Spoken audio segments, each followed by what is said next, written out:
تصور کیجئے ایک ایسے ماہر لوہار کا جو دن رات دہکتی آگ اور بھاری ہتھوڑوں کے درمیان گھر کر شہر کے طاقتور ترین سرداروں کے لیے نہایت دھاردار اور خطرناک تلواریں بناتا ہے۔ بالکل۔ لیکن یعنی جب وقت آیا تو اس نے اپنی زندگی کا سب سے عظیم ہتھیار لوہے سے نہیں بنایا، بلکہ وہ ہتھیار اس کی اپنی ایسی چٹان جیسی استقامت تھی جس نے پورے معاشرے کے نظام کو جھکنے پر مجبور کر دیا۔ صحیح بات ہے۔ آج کے اس تفصیلی جائزے میں ہم ایک ایسی کہانی نکال کر لائے ہیں جو صرف ماضی کا حصہ نہیں بلکہ انسانی جد و جہد اور نصیب کے بدلنے کی ایک عظیم داستان ہے۔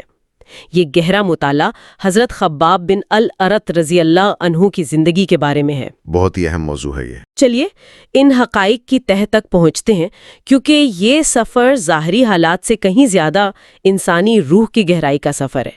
میرا مقصد یہاں یہ سمجھنا ہے کہ ایک قید شدہ غلام بچہ تاریخ کے عظیم ترین انسانوں میں کیسے شامل ہو گیا۔ اصل میں اس سفر کی گہرائی کو سمجھنے کے لیے پہلے ہمیں اس میدان کو سمجھنا ہوگا جہاں یہ سب واقعہ پذیر ہوا۔ 6 صدی عیسوی کے عرب معاشرے کو اگر ہم ایک معاشی اور سماجی لینس سے دیکھیں تو وہاں غلامی کا نظام صرف ایک رواج نہیں تھا۔ اچھا، وہ پوری اکانومی کی بنیاد تھا، رائٹ؟ وہ اکانومی کی بنیاد تھا۔ طاقت اور قبیلے داری اس سوسائٹی کا آئینہ تھیں۔ ایک غلام کا مکہ کے نظام کے خلاف کھڑا ہونا کوئی چھوٹی بات تو نہیں تھی۔ ظاہر ہے یہ کچھ ایسا تھا جیسے کوئی اکیلا شخص پوری ایک اسٹیٹ کی مشین کو روکنے کے لیے اس کے سامنے کھڑا ہو جائے۔ ان حقائق کو جب ہم اس دور کی نفسیات اور مکہ کی کمرشل اہمیت کے تناظر میں دیکھتے ہیں تب جا کر خباب کی بغاوت کا اصل وزن سمجھ آتا ہے۔ تو اس سے پہلے کہ ہم اس بغاوت کی طرف بڑھیں، مجھے لگتا ہے اس کردار کی بنیاد کو سمجھنا ضروری ہے۔ تاریخ بتاتی ہے کہ کہانی مکہ سے نہیں بلکہ نجد کے علاقے سے شروع ہوتی ہے۔ ہاں، نجد سے۔ بنو تمیم کا قبیلہ جو اپنی آزادی کے لیے جانا جاتا تھا، وہاں ایک حملہ ہوتا ہے۔ لوٹ مار کے افراتفری میں ایک آزاد چھوٹے بچے کو قید کر لیا جاتا ہے اور پھر اسے لا کر مکہ کی غلاموں کی منڈی میں کھڑا کر دیا جاتا ہے۔ یہ ایک بہت ہی دردناک منظر ہے اگر اسے تصور کیا جائے۔ واقعی، یعنی ایک دن جو بچہ اپنے آنگن میں آزاد کھیل رہا تھا، اگلے دن اس کی بولیاں لگ رہی ہیں۔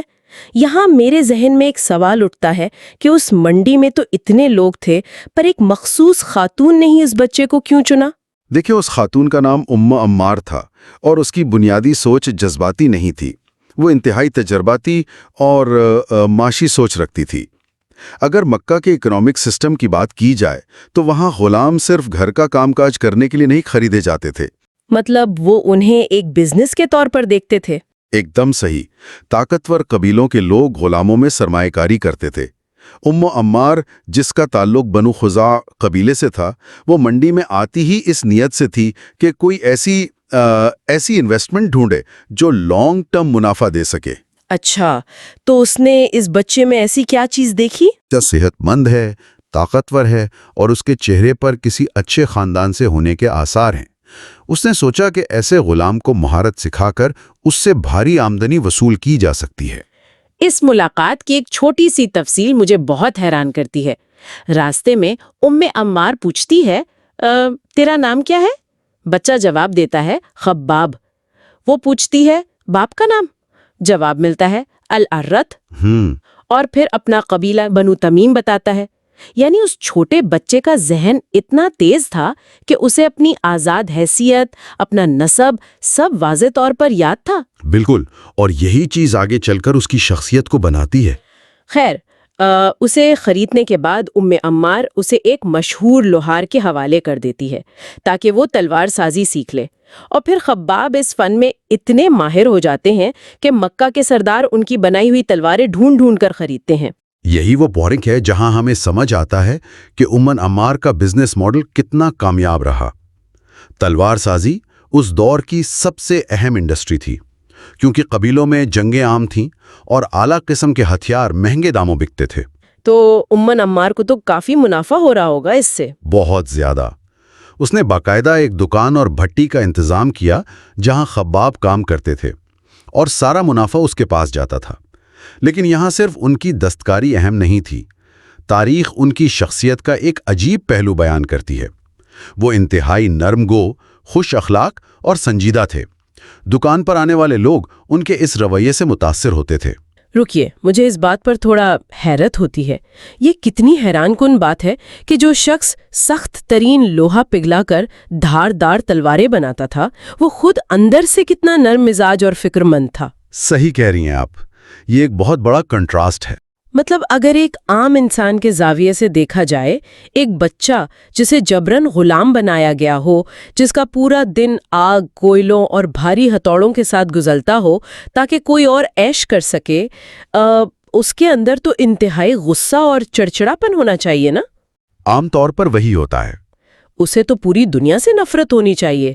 پھر یہ نرم مزاجی اور مکہ کے جہالت بھرے معاشرے کے بارے میں فکرمندی کہاں سے آ گئی؟ کیا ایک غلام کے لیے ایسی اعلیٰ فکری بے چینی پیدا ہونا معمول کی بات تھی اس وقت؟ یہ بہت ہی وزنی سوال ہے، اور اس کا جواب انسانی نفسیات کے ایک اہم پہلو میں چھپا ہے۔ اصل میں جب کسی کو غلام بنایا جاتا ہے تو صرف جسم نہیں بلکہ ذہن کو بھی قابو میں لایا جاتا ہے۔ لوگ آہستہ آہستہ بغاوت کرنا چھوڑ دیتے ہیں اور سسٹم کا حصہ بن جاتے ہیں۔ ذہنی طور پر ہار مان لیتے ہیں۔ بالکل، لیکن خباب کا شعور کبھی غلام نہیں بن سکا۔ جو بچہ اپنا نام اور نسب نہیں بھولا تھا، اس نے اپنی روح کی آزادی کو زندہ رکھا۔ انہوں نے مکہ کو بہت قریب سے دیکھا تھا، ان سرداروں کو دیکھا جو بھٹی پر تلواریں بنوانے آتے تھے، جن کی باتیں کھوکھلی اور مذہب صرف معاشی مفادات تک محدود تھا۔ تو وہ اس کھوکھلے پن کو محسوس کر رہے تھے۔ ہاں بالکل، اور اسی کو محسوس کر کے ان کے اندر ایک فکری بے چینی جنم لے چکی تھی۔ وہ اندھیرے میں کسی اجالے کی تلاش میں تھے، اور جیسے ہی وہ اجالا سامنے آیا، واقعات اچانک تیزی پکڑ لیتے ہیں۔ جیسے ہی انہیں خبر ملتی ہے کہ حضرت محمد صلی اللہ علیہ وسلم نے نبوت کا دعویٰ کیا ہے اور حق کی دعوت دے رہے ہیں، خباب بنا کسی تاخیر کے وہاں پہنچتے ہیں۔ فوراً پہنچتے ہیں، دعوت سنتے ہیں اور فوراً اسلام قبول کر لیتے ہیں۔ روایت کہتی ہیں کہ روئے زمین پر اسلام قبول کرنے والے وہ چھٹے انسان تھے۔ لیکن یہاں میرا ذہن تھوڑا الجھ جاتا ہے۔ کس حوالے سے؟ اگر میری زندگی، میرا کھانا پینا، میری حفاظت پوری طرح میرے مالک کے ہاتھ میں ہے، تو میری پہلی ترجیح تو خاموش رہنا ہوگی نا؟ یہ تو معاشرتی خودکشی جیسا لگتا ہے۔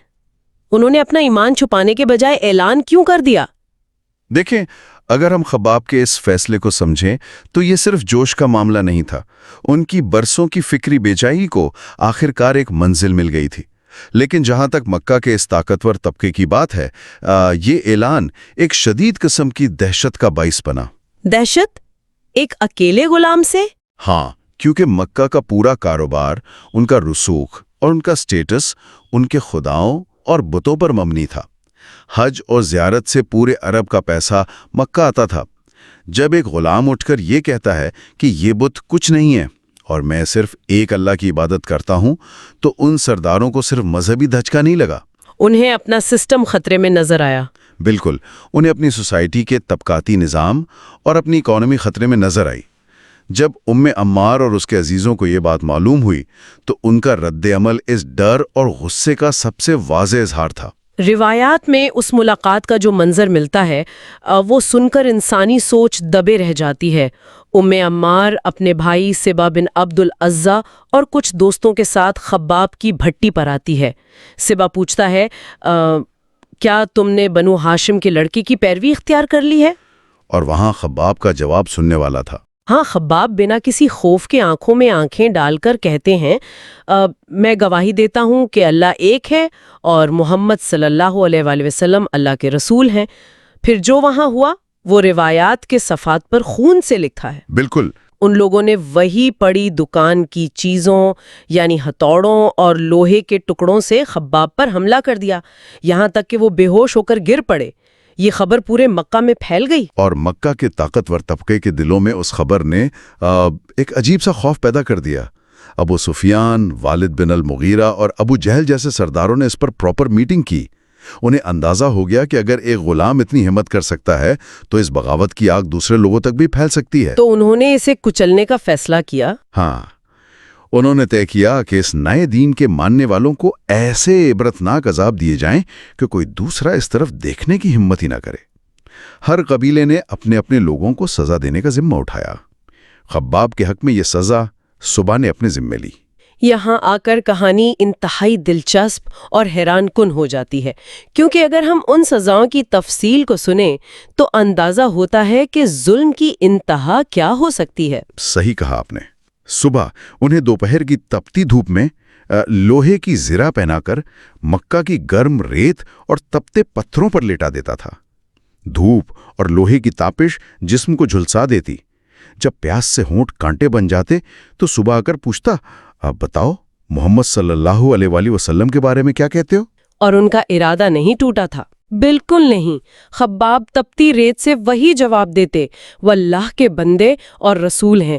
پھر وہ اللات اور العزا کے بارے میں پوچھتا، جس پر خباب کہتے کہ یہ دونوں گونگے اور بہرے بت ہیں جو نہ نفع دے سکتے ہیں نہ نقصان۔ اور یہاں تھوڑا غور کرنے والی بات یہ ہے کہ ایک ایسے شخص کی طرف سے جس کا جسم پہلے ہی تپتی دھوپ میں لوہے کی زرہ سے جل رہا ہو، مکہ کے بڑے خداؤں کو گونگا اور بہرا کہنا کتنی عظیم روحانی طاقت کا مظاہرہ ہے۔ واقعی یہ کوئی عام انسان نہیں کر سکتا۔ اس سیدھے انکار پر سیبہ پاگل ہو جاتا تھا۔ تاریخ میں ذکر ہے کہ وہ آگ پر تپائے ہوئے گرم پتھر خباب کی ننگی پیٹھ پر رکھتا تھا۔ وہ انہیں دبائے رکھتا یہاں تک کہ پیٹھ کی چربی اور خون پگھل کر ان پتھروں کی آگ کو بجھا دیتی۔ یا اللہ، یہ تو بہت ہی ہیبت ناک ہے۔ یہ اس قدر خوفناک جسمانی تکلیف ہے کہ آج کی ایڈوانس میڈیکل سائنس کے مطابق اس لیول کے برنز انسانی نروس سسٹم کو تباہ کر دیتے ہیں، لیکن ان کا ایمان اپنی جگہ قائم رہا۔ اس پورے منظرنامے میں ایک اور پہلو ہے جو مجھے ذاتی طور پر سب سے زیادہ حیران کرتا ہے۔ ایک عام کارخانے کا تصور کریں۔ اگر ایک ورکر فیکٹری میں محنت کر کے مالک کو امیر بناتا ہے اور پھر وہی مالک انہی مشینوں اور اوزاروں سے اس ورکر کو اذیت دینے لگے جو اس نے خود اپنے ہاتھوں سے بنائے تھے، یہ ایک انتہائی تلخ حقیقت ہے اس داستان کی۔ یہ کتنا تکلیف دہ احساس ہوگا۔ عمار دراصل یہی کر رہی تھیں۔ وہ خباب کی اسی بھٹی پر آتی، اسی آگ سے لوہے کی سلاخ نکالتی جو خباب نے بنائی تھی، اور اس دہکتی سلاخ سے خباب کے سر کو داغتی تھیں، یعنی انہیں برانڈ کیا جاتا تھا جانوروں کی طرح۔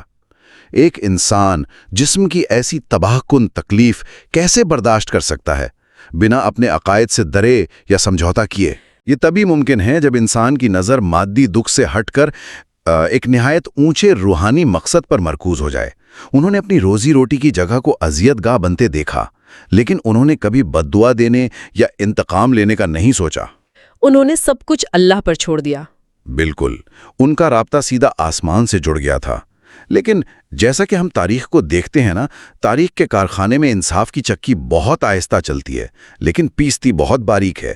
ایک نہ ایک دن ظالم اور مظلوم کے درمیان قدرت اپنا آخری فیصلہ ضرور سناتی ہے۔ اور یہیں سے کہانی کا دوسرا رخ سامنے آتا ہے۔ وقت کا پہیہ گھوما۔ نبی صلی اللہ علیہ وسلم کی اجازت اور حکم کے بعد خباب ان چنندہ خوش نصیبوں میں شامل تھے جنہوں نے مدینہ کی طرف ہجرت کی۔ وہاں جا کر پہلی بار ان کے جسم کو آگ کی بھٹی اور تپتی ریت سے نجات ملی۔ ایک سکون آور فضا انہیں ملی۔ صحیح۔ لیکن یہاں جو قدرتی انصاف کی مثال ملتی ہے وہ سچ میں حیران کن ہے۔ مکہ میں ان کے پیچھے کیا ہوا؟ روایات کے مطابق خباب کے مدینہ پہنچنے کے کچھ وقت بعد ہی عمار پر ایک عجیب بیماری مسلط ہو گئی۔ اس کے سر میں ایک ایسی شدید تکلیف رہنے لگی کہ وہ درد کی شدت سے کتوں کی طرح چیختی تھی۔ اور سب سے حیرت انگیز بات تو اس بیماری کا علاج تھی جو تجویز کیا گیا۔ کیا تھا وہ؟ اس وقت کے مقامی طبیبوں نے جب اس کی یہ حالت دیکھی تو انہوں نے مشورہ دیا کہ اس بیماری کا دوا سے علاج ممکن ہی نہیں ہے۔ اس کا صرف ایک حل ہے کہ لوہے کی سلاخ کو آگ میں سرخ گرم کیا جائے اور اس سے اس کے سر کو داغا جائے۔ کیا؟ یعنی بالکل وہی چیز جو اس نے خباب کے ساتھ کی تھی؟ ایک دم وہی۔ جس قدر ہیبت ناک طریقے سے اس نے خباب کا سر داغا تھا، بالکل وہی ہرباب اس کے اپنے گھر والے اس پر استعمال کرنے لگے۔ جب گرم سلاخ لگتی تو درد کچھ پل کے لیے رک جاتا، لیکن تکلیف اور عذاب کا سلسلہ جاری رہتا۔ اسے ہم مکافات عمل کہہ لیں یا کرمک سائیکل، قدرت نے اس کے ظلم کا حساب اسی طرح چکتا کر دیا۔ کیا یہ تاریخ کا سب سے بڑا سبق نہیں کہ جو آگ ہم دوسروں کے لیے جلاتے ہیں، وقت گھوم کر وہی آگ ہمارے اپنے سر پر رکھ دیتا ہے؟ بے شک، اور یہ حساب صرف عمار تک محدود نہیں رہا۔ سبا بن عبد العزا کا واقعہ بھی تو ہے۔ خباب نے مدینہ میں سکون کی سانس ہی نہیں لی، بلکہ انہوں نے بدر اور احد کی اہم جنگوں میں بھی حصہ لیا، اور جنگ احد کے میدان میں خباب نے دیکھا کہ ان کی پیٹھ پر گرم پتھر رکھنے والا سبا مسلمانوں کی صفوں کے سامنے آتا ہے، اور وہاں اس کا سامنا کس سے ہوتا ہے؟ حضرت حمزہ رضی اللہ عنہ سے، اور حضرت حمزہ ایک ہی وار میں اسے موت کے گھاٹ اتار دیتے ہیں۔ خباب کو دونوں ظالموں کا انجام ان کی اپنی آنکھوں کے سامنے مل گیا۔ اگر ان واقعات کا گہرائی سے تجزیہ کیا جائے نا تو ایک بہت بڑا نفسیاتی سبق ملتا ہے۔ جدوجہد میں اصل کامیابی انتقام کی آگ کو ذہن پر حاوی کرنے میں نہیں ہے۔ خباب خود سبا کو ڈھونڈ کر قتل کر سکتے تھے، لیکن انہوں نے ایسا نہیں کیا کیونکہ انہوں نے اپنے عقائد اور اصول کو انتقام پر ترجیح دی۔ جب انسان اپنی لڑائی سچائی کے لیے لڑتا ہے تو نتیجہ قدرت کے حوالے کرنا ہی بہترین عمل ہوتا ہے، اور قدرت نے یہ ثابت کیا کہ مکہ کی ریت پر جو خاموش قربانیاں دی گئی تھیں وہ بالکل بیکار نہیں گئی۔ جسم کے زخم چاہے جتنے گہرے ہوں، وقت اور آسانیاں انہیں تھوڑا بھر ضرور دیتی ہیں، لیکن ان کے نشان تو باقی رہ جاتے ہیں نا۔ اس تاریخی جائزے کا سب سے حیرت انگیز موڑ ابھی باقی ہے۔ تاریخ کا دور بدلتا ہے، اسلام پورے عرب میں پھیل جاتا ہے، اور پھر خلافت کا دور آتا ہے۔ وہ ایک نیا سنہری دور تھا۔ بالکل۔ دور خلافت میں خباب رضی اللہ عنہ ایک نہایت عزت دار اور بلند مرتبہ شخصیت بن چکے تھے۔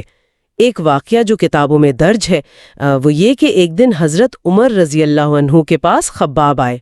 حضرت عمر نے نہایت احترام کے ساتھ انہیں اپنی مسند پر بیٹھایا، جو کہ کیلیفٹ کا مخصوص کشن تھا۔ ہاں، اور فرمایا کہ اس مقام پر بیٹھنے کے حقدار صرف آپ ہیں یا پھر بلال۔ یہ اصل میں ان کی پچھلی ساری تکالیف کا ایک روحانی اور معاشرتی اعتراف تھا۔ اسی مجلس میں حضرت عمر نے پوچھا کہ انہوں نے مکہ میں کیا کیا صعوبتیں برداشت کیں۔ تب خباب نے اپنے جسم کے پیچھے سے چادر ہٹائی۔ روایت بیان کرتی ہیں کہ ان کی پیٹھ پر گڑھے بن چکے تھے۔ گڑھے؟ ہاں، بالکل جیسے کسی کوڑھی کا جسم ہو۔ انہوں نے بتایا کہ ظالم انہیں آگ پر لٹاتے اور ان کے جسم سے نکلتی ہوئی چربی ان آگوں کو بجھاتی تھی۔ ایک عام نظر میں وہ بہت بھیانک نشان تھے، لیکن ایک وسیع تناظر میں وہ ان کی عظیم قربانیوں کے میڈلز تھے۔ یہ وہ نشان تھے جن پر اس نئے آزاد معاشرے کی بنیادیں رکھی گئی تھیں۔ لیکن دیکھیں، اس مرد مومن کا اصل اور آخری امتحان وہ جسمانی آزمائش نہیں بلکہ کچھ اور تھی۔ زندگی کے آخری حصے میں آ کر خباب کی معاشی حالت مکمل طور پر بدل چکی تھی۔ کہاں وہ مکہ کا غلام، اور کہاں اب ان کے پاس 80,000 درہم جمع ہو گئے تھے، جو آج کے حساب سے بہت بڑی رقم ہے، کروڑوں میں بنتی ہے۔ اور انہوں نے اس بے پناہ دولت کے ساتھ کیا سلوک کیا، یہ بات سننے والوں کو کسی حیرت سے کم نہیں لگے گی۔ انہوں نے اپنے گھر کے ایک حصے میں وہ دولت رکھ دی، اور اس پر نہ تو کوئی تالا تھا، نہ کوئی پہرے دار، ایک کھلی تجوری کی طرح۔ جو اس زمانے کے حساب سے بھی عجیب تھا۔ جو بھی ضرورت مند آتا وہ بغیر اجازت مانگے اندر جاتا اور اپنی ضرورت کے مطابق پیسے لے جاتا۔ آج کے دور میں تصور کریں، کوئی امیر ترین انسان اپنی بینک والٹ پورے محلے کے لیے کھلی چھوڑ دے اور پوچھے بھی نہ۔ یہ چھوٹا ظرف نہیں ہے، یہ رویہ دراصل ان کی دولت کے بارے میں ان کی سوچ کو ظاہر کرتا ہے۔ ان کے لیے مال و دولت کوئی ایسی چیز تھی ہی نہیں جسے سنبھال کر رکھا جائے۔ وہ اس بات سے واضح طور پر آگاہ تھے کہ دولت اصل میں دنیا کی آسائش سے زیادہ ایک امتحان ہے۔ اور یہ بات ان کے موت کے وقت آ کر بالکل واضح ہو جاتی ہے۔ تاریخی روایات میں ذکر ملتا ہے کہ جب ان کے دوست اور احباب ان کی عیادت کو آئے، انہیں ان کی قربانیوں کی تسلی دینے لگے، تو خباب وہاں زارو قطار رونے لگے۔ یہ ان کی روحانی بصیرت تھی۔ ایک عام انسان اگر ساری عمر سختیاں برداشت کرے تو بڑھاپے میں دولت ملنے پر خوش ہوتا ہے کہ اس کی محنت وصول ہو گئی، چلو آخری وقت سکون سے گزرا۔ لیکن یہ شخص رو رہا تھا۔ یہ ذہنیت آج کے انسانی معیارات سے کتنی مختلف ہے؟ بہت مختلف ہے۔ انہوں نے اپنے دوستوں سے کیا کہا؟ انہوں نے کہا، میں اس لیے رو رہا ہوں کیونکہ مجھے ڈر لگ رہا ہے کہ میری قربانیوں کا اجر اللہ نے مجھے یہیں اس دنیا میں ان پیسوں کی شکل میں دے دیا ہے، اور آخرت کے لیے میرے پاس کچھ بچا ہی نہ ہو۔ اس کو ہم ایک عظیم روحانی خوف کہہ سکتے ہیں۔ خباب جانتے تھے کہ غربت، آگ اور جسمانی سزائیں انسان کو مٹا نہیں سکتی، بلکہ اس کے ایمان کو فولاد کی طرح مضبوط کرتی ہیں۔ لیکن ان کا واضح نظریہ یہ تھا کہ اصل آزمائش آسانی اور مادی دولت پہ چھپی ہوتی ہے۔ دولت انسان کے اندر غفلت پیدا کرتی ہے۔ بالکل، انہیں فکر تھی کہ یہ آسانیاں کہیں ان کے روحانی درجے کو گھٹانے کا سبب نہ بن جائیں۔ ان کی اس انتہائی واضح فکر کی گواہی حضرت علی رضی اللہ عنہ نے ان کی وفات کے بعد دی۔ انہوں نے ان کی قبر پر کھڑے ہو کر فرمایا کہ اللہ خباب پر رحم کرے۔ انہوں نے خوشی سے اسلام قبول کیا، ہجرت کی اور ایک مجاہدانہ زندگی گزاری، اور اللہ ایسی نیکیاں کرنے والوں کا اجر ضائع نہیں کرتا۔ کیا ہی خوبصورت اور گہرا خلاصہ ہے ایک اتنی عظیم زندگی کا۔ آج کی اس تحقیقاتی گفتگو میں ہم نے ایک ایسے سفر کا جائزہ لیا جہاں ایک منڈی میں بکنے والا بچہ جو شہر بھر کے لیے تلواریں بناتا تھا، خود اپنی عقائد کی آگ میں پگھل کر لوہے سے زیادہ مضبوط بن گیا۔ ایک ایسا سفر جہاں مکہ کے طاقتور نظام کو ایک غلام کی عظمت نے تباہ کر کے رکھ دیا۔ تاریخ کی مستند کتابوں نے اس داستان کو ہمیشہ کے لیے محفوظ کر لیا ہے۔ واقعی یہ سفر حقیقت میں ایک سبق آموز آئینہ ہے۔ یہ دکھاتا ہے کہ انسانی ہمت کسی خاص طبقے یا دولت کی محتاج نہیں ہوتی۔ ایمان اور سچائی پر قائم رہنے کا ارادہ انسان کو ہر ڈر سے آزاد کر دیتا ہے۔ ابھرتا ہے۔ اگر جسمانی زخم، تپتی ریت اور آگ کے نشان کسی انسان کی عظیم جد و جہد کی علامت ہیں، تو وہ کون سی غیر دکھائی دینے والی سختیاں اور آزمائشیں ہیں جو آج کی ان آسائشوں اور کامیابیوں کے اندر چھپی ہوئی ہیں؟ کیا یہ ممکن ہے کہ جن آسائشوں کو ہم اپنی جیت سمجھتے ہیں، دراصل وہی ہماری سب سے بڑی آزمائشوں؟ بالکل جیسے خباب نے سوچا تھا۔ اسی غور و فکر والے سوال کے ساتھ آج کا یہ تفصیلی جائزہ ہم یہیں ختم کرتے ہیں۔ مطالعہ کرتے رہیے اور نئی چیزیں سیکھنے کا سفر جاری رکھیے۔